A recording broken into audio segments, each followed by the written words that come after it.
एक बेटा बिगड़ जाए तो एक कुल, और एक बेटी बिगड़ जाए तो 7 कुल खराब हो जाते हैं। इसमें यह मत समझना कि बेटियों का कोई नुकसान बताया जा रहा है। एक बेटी बिगड़ जाए तो 7 कुल का मतलब तुम इतनी शक्तिशाली हो कि तुम अगर बिगड़ गई तो बहुत सारा कुछ खराब हो जाएगा, ये कहा जा रहा है। हाँ,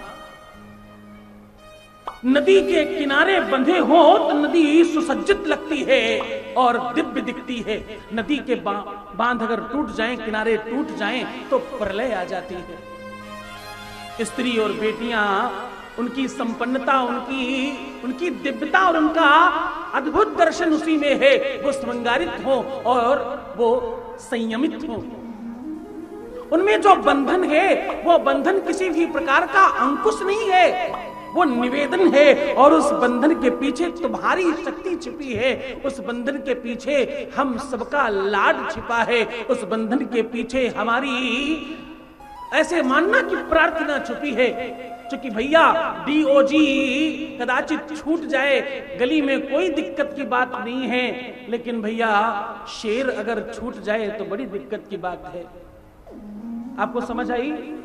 डीओजी का मतलब तो पता होगा ना। डीओजी मतलब डॉग। अगर छूट भी जाए गली में तो कोई खास दिक्कत की बात नहीं है, लेकिन अगर शेर छूट जाए तो बड़ी दिक्कत की बात है। इसलिए तुमसे कहा जाता है तुम संयमित रहो, क्योंकि तुम शेर हो। शेर को पिंजरे में बांध कर रखना ही पड़ता है और कोई तरीका नहीं है। इस संसार को अगर बनाए रखना है, इस संसार की अगर दिव्यता बनाए रखना है, इस संसार का अगर श्रृंगार बनाए रखना है, तो उसका एक ही तरीका है, शेर को बांध के रखना ही पड़ेगा, अन्यथा बड़ा मुश्किल हो जाएगा। इसलिए कहा जाता है कि भैया एक बेटी बिगड़ जाए तो 7 कुल खराब हो जाते हैं। शिव महापुराण में उसका जवाब दिया गया है।